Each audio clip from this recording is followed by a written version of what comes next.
प्रदेश में भी उपचुनाव के लिए वोटिंग हो रही है, झारखंड में के लोग भी वोट कर रहे हैं, लेकिन महाराष्ट्र की सियासत गर्मा गई है। विनोद तावड़े का कैश कांड का मामला आया, उसके बाद बिटकॉइन स्कैम आया जिसमें आपकी पार्टी के प्रदेश अध्यक्ष महाराष्ट्र के और सुप्रिया सुले का नाम है। कैसे देख रहे? बीजेपी कह रही है कि भ्रष्टाचार के सबसे बड़े खिलाड़ी राहुल गांधी और सोनिया गांधी हैं।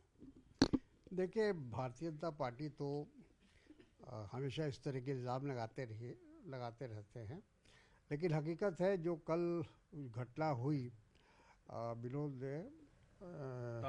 तावड़े जी के साथ, तो वो तो सारी दुनिया ने देखा है जी। और उससे इनकार नहीं कर सकती भारतीय जनता पार्टी, उसका खंडन नहीं कर सकती। और सबसे बड़ी बात है कि वहाँ हमारी सरकार नहीं है। अगर हमारी सरकार होती तो आप ये कह सकते थे कि हमने कॉन्स्पिरेसी किया हो।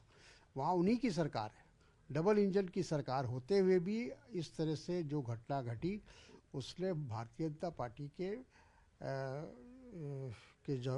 चेहरे पर जो एक नकाब है उसको हटाने का काम किया है। और यकीनन हमको लगता है कि चुनाव आयोग अगर थोड़ा भी निष्पक्ष है तो ज़रूर इसका संज्ञान लेगा।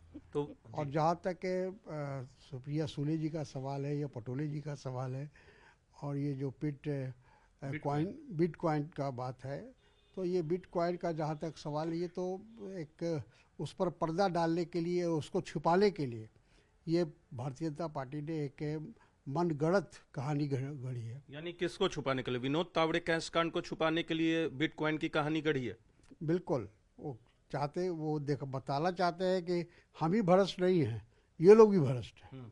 तो ये जो इल्ज़ाम लगाने वाली बात है, ये तो लोग समझ रहे हैं कि आप अपनी जो आपने गलत काम किया है उस पर पर्दा डालने के लिए ये सब एक कहानी गढ़ी गई है। लेकिन चुनाव आयोग ने विनोद तावड़े वाले मामले में 3 एफआईआर दर्ज किया है, उसमें पूरे मामले की जांच होगी, चाहे चुनाव आचार संहिता का उल्लंघन हो, कैश मिला है।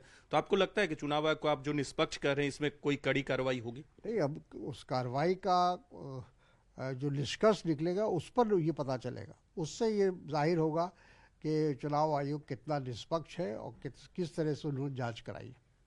अंतिम सवाल करूंगा, उत्तर प्रदेश में उपचुनाव हो रहा है, बीजेपी आरोप लगा रही है कि बाहर से फर्जी वोटर बुलाकर समाजवादी पार्टी वोट दिलवा रही है। समाजवादी पार्टी का दावा है कि उनके वोटरों को रोका जा रहा है। इस बीच अखिलेश यादव ने कहा है कि बीजेपी खोट से चुनाव जीतना चाहती है। बिल्कुल सही कहा है अखिलेश जी ने, और ये चुनाव योगी जी के लिए बहुत महत्वपूर्ण है, क्योंकि सभी लोग जानते हैं कि वो प्रधानमंत्री के निशाने पर हैं, और अगर ये उपचुनाव वो हारते हैं तो उनकी कुर्सी खतरे में पड़ सकती है। लेकिन लोकसभा चुनाव में भी आप लोग बड़ा गठबंधन, समाजवादी पार्टी बड़ी पार्टी बनकर उभरी थी, तो कुर्सी पर कोई खतरा तो नहीं मंड रहा है?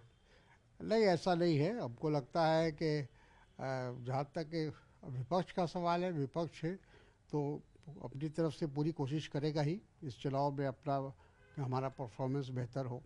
और उत्तर प्रदेश में तो लोकसभा में जिस प्रकार से समाजवादी पार्टी ने और कांग्रेस ने मिलकर जो परफॉर्मेंस रहा है, उसको ध्यान में रखते हुए ये कहा जा सकता है कि आने वाले समय में या इस उपचुनाव में जो परिणाम होंगे वो भारतीय जनता पार्टी के लिए अच्छे संकेत नहीं होंगे।